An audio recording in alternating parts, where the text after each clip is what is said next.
I think it's competitive. I think it's changed dramatically, and I think it's going to continue to change. I think size is going to be very important going forward. There's no lack of new regulation, and I think the ability of smaller banks to absorb that is going to be more and more difficult as time goes on. Okay. We've got a whole bunch of new regulations coming down, and a lot of them have been postponed until the 17 or 18 time frame, and but when they hit, it's going to be very expensive. And I think the other thing that's going to be a real challenge is for community banks is finding talent. A lot of young folks do not want to go into the banking business. I think they're concerned that their job's going to be consolidated away. And I think that certainly banking has somewhat of a tarnished reputation right now. Yeah.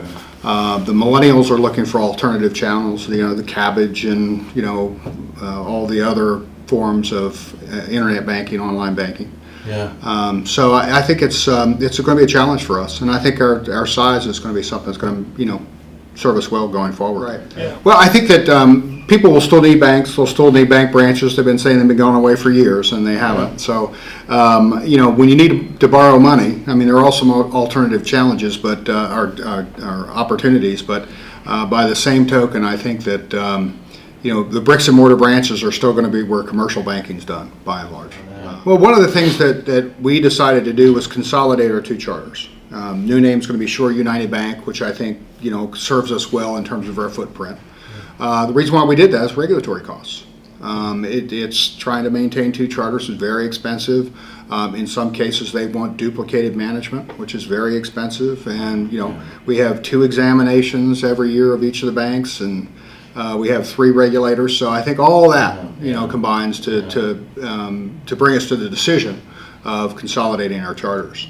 And I think that going forward, I think with the new name and the size of our bank, I think we're going to have some opportunities to buy some other banks. Certainly one of my concerns is if you look at Shore Bank shares and our affiliates, not only are we important in terms of the finances of our communities, but we contributed 15,000 hours of volunteer service.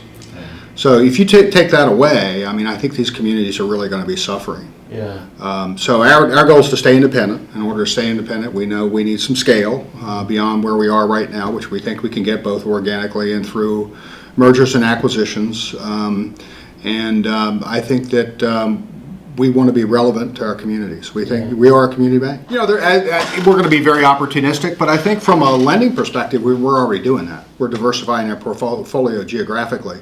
I think the Mid-Shore is one of the areas that got hurt the worst, certainly in the Mid-Atlantic in the downturn. Yeah. And I think the one lesson we learned from that is the geographic concentration we had in our loan portfolio made us suffer a little bit more maybe than some other areas. Things are better. There's no question about that. Are they like they were in 06? No, not a chance. This economy here is largely real estate driven. Real estate isn't as vibrant, certainly as it was. Prices aren't where they were. But public policy, I think, has affected that. I mean, I think if you listen to people in the know, you don't want to die here because it's too expensive. Right. And from a tax standpoint, look at this versus Delaware. Delaware is much more tax friendly than Maryland. So it's not just Talbot County or Kent County or Queen Anne County or Dorchester County. It's all of Maryland. We just don't have a lot of job growth around, and I think that's problematic. I serve on the Economic Development Commission here in Talbot County, and job growth is a real challenge. Trying to get, we don't, I just did a little talk at Chesapeake College. We don't have a huge labor force here in the Mid-Shore. And I think in order to attract some more sophisticated regional kind of businesses, we're going to have to do something about that.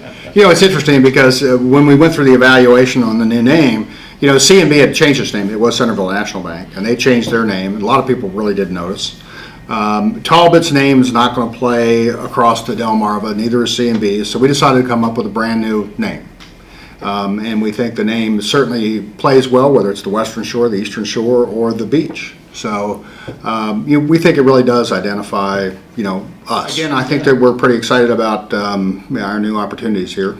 Consolidating the bank's going to make us a lot more nimble. And I would, one thing I would say is that I committed 3 or 4 years ago that nobody would lose their job when this happened.